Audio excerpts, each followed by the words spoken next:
YSR Congress party ఉనికిని కోల్పోతున్నారు.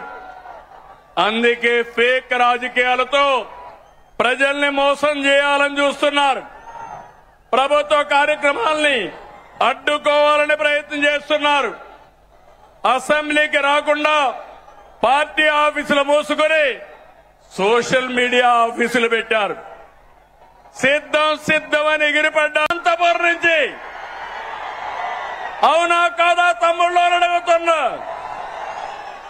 అసెంబ్లీకి రావాలన్నా లేదని అడుగుతున్నా. ప్రతిపక్ష హోదా కావాలంటారు. రాజకీయాల్లో ఓనామాలో తెలియని వాళ్ళు. తమ్ముళ్ళు మీరందరూ కలిసి ఆ నాయకుడికి ఒక క్లాస్ తీసుకోవాలా? తీసుకుంటారా అని అడుగుతున్నా. ప్రతిపక్ష హోదా అడగకుండా అసెంబ్లీకి రావాలని అవునా కాదా అని అడుగుతున్నా. అవునంటే గట్టిగా చెప్పండి, కూడా చెప్పండి. అసెంబ్లీకి రావాలి. లేకపోతే ఏం చేయాలి? రాజకీయాలకు అర్హులా ఇలాంటి వాళ్ళని అడుగుతున్నాను మిమ్మల్ని. శాసనసభకు రాకుండా రప్ప అని రంకెలేస్తున్నారు. తీరు మారిందా అని అడుగుతున్నా మిమ్మల్ని.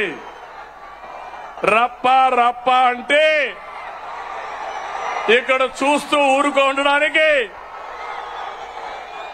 ఇక్కడ ఉండేది సిబిఎన్ పవన్ కళ్యాణ్.